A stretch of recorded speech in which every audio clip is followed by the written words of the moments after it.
آپ وہی ہیں نا جسے آپ صلی اللہ علیہ وآلہ وسلم کے امتی ہونے پر بے حد فخر ہے۔ مولا کن فرما کر میری کہانی مکمل کر دے، حق میں بہتر کر کے تو اسے میرا ہم سفر کر دے۔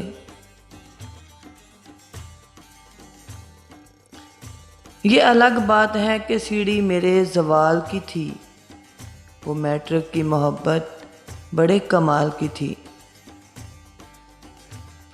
چپ رہنے والے لوگ اکثر اپنے پسندیدہ انسان کے سامنے زیادہ بولتے ہیں۔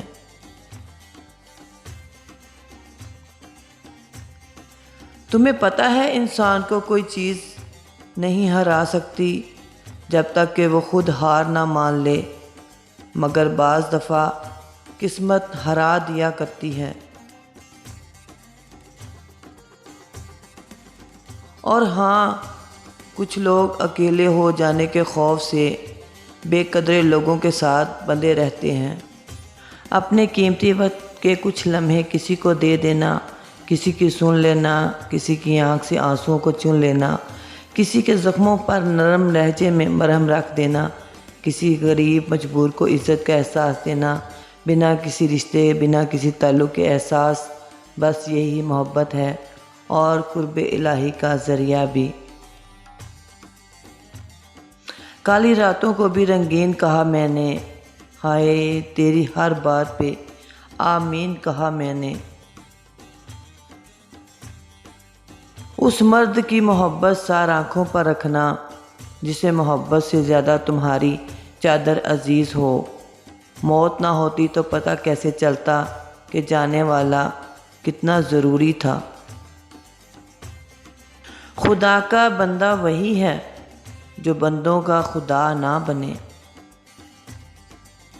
مختصر یہ کہ تمہیں دل سے چاہا ہے، اور طویل یہ ہے کہ آخری سانس تک چاہیں گے۔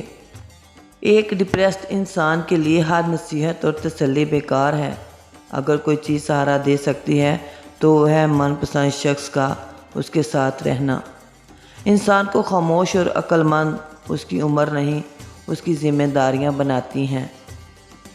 اللہ اگلے کچھ لمحوں میں تمہارا مقدر بدل سکتا ہے، دعا کرنا کبھی مت چھوڑنا۔ اللہ کی عشق میں ایک مقام وہ بھی آتا ہے کہ دعا تو دور کی بات ہے، انسان صرف سوچتا ہے اور اللہ عطا کر دیتا ہے۔